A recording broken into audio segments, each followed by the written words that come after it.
Wolfpack TV on WIWolfpack.com, and it was a barn burner tonight at the Hartmeyer Arena. The Wolfpack and the Fort Wayne Firehawks took it to the last play of the game, but it was a big stop by the Wolfpack defensive line that ended up winning it.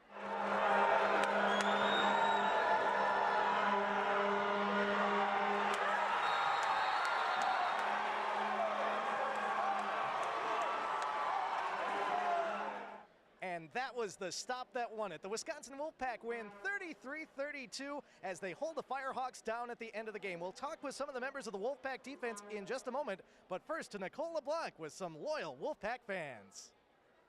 Thanks, Dan. Standing next to me is our contestants from the sumo wrestling contest, Amy and Michelle. Guys, tell me, how did you feel when you got into the sumo costume? It's probably the best feeling in the world. Rooting for the Wolfpack and getting to sumo wrestle, I'd say it was definitely a plus. What'd you think about the game? Who won? Wolfpack! Wolfpack! Wolfpack! Oh! Thanks, guys.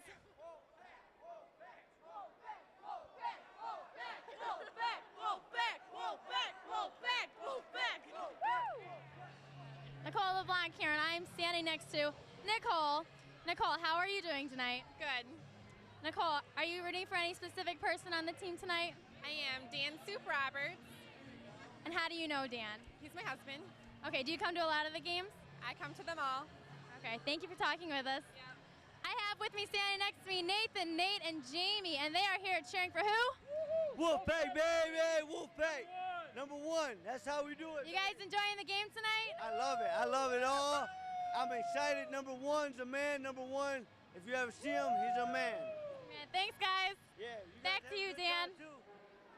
Good work as always, Nicole. Let's go now to the Wolfpack defense as we talk with Quincy Hudson, who had an interception return for a touchdown in tonight's win. Wolfpack TV, after one of the most exciting games in Wisconsin Wolfpack history, here at the Hartmeyer Ice Arena, a 33-32 victory. We're talking with Quincy Hudson, who had an interception return for a touchdown in the first half. A great read on that pick. Oh, yeah. The receiver, he might be big, but his routes and his release was very slow. So it was an easy read. I mean, our D-line, I credit them for putting pressure on him because he didn't know what I was doing. And he made that out. I read it. All I had to do was make the catch, and it was an easy touchdown. After that catch, it seemed to turn things around for the defense, and the defense needed to turn it up in the second half. A huge stand on the last possession to stop the Firehawks from taking in the game-winning score. I'm not going to even lie. I was a little bit scared myself. But I know our defense, we got some really good players. I mean, we play as a team right there.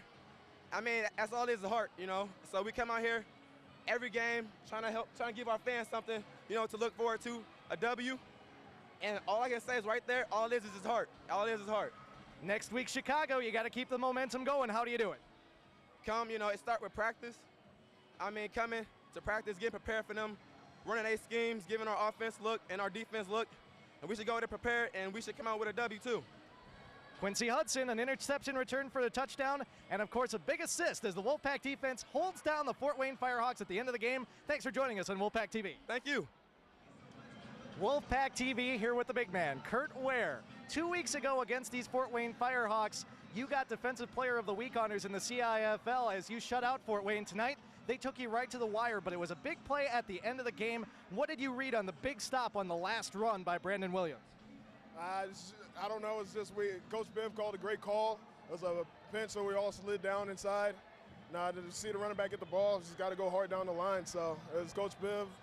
Derek Brown was also on that tackle with me, so we all play good as a team. So that's how we're gonna roll. Sorry. After Coda Colors went down, it seemed like the Fort Wayne Firehawks rallied and kept it a game. Did you sense anything different out of the Firehawks after they had to go to their backup quarterback? Man, I was coming out of it from the get-go. There's a big sense from the Firehawks. They got shut out. That's kind of embarrassing to be shut out in arena football. It's only a 50-yard field, so there's blood in the water. They wanted a piece of us, so they came and gave us everything they had. In front of the hometown fans who used to watch you as a Badger, now seeing you here at the Hartmeyer, as exciting as it gets in front of the fans here in Madison, you got to love the entertainment value you're giving to the fans, and can you keep the momentum going both next week against Chicago and then 2 weeks from now against Miami Valley? Yeah, definitely. We can keep the momentum going. So we need more fans in the crowd. Y'all want to come out and have some fun with us. You see the fans on the field right now, a lot of kids. Bring your kids, bring yourself, bring your mom, bring your dad. have a good time watching us play football. He's the ultimate salesman in addition to being a big stopper on the defensive line. Kurt Ware, part of the D-line that was able to shut down Brandon Williams at the end of the football game and give the Wisconsin Wolfpack a 33-32 victory. Thanks for joining us on Wolfpack TV. Thank you. Wolfpack TV here with Jordan Kopac, a 33-32 victory, a nail-biter here at the Hartmeyer Arena. What did you see in the last series that made you think the Firehawks were going to run the football with so little time on the clock? Well, he was having trouble throwing the ball. He was having trouble getting protection, and they had a nice run out of their boy there at that time. And I think they went back to the well. They knew they had one play, and see, they couldn't have had another play even if it was a pass. There just was a 4.7 seconds. So they said, let's go with our best play. Our best play is to run it.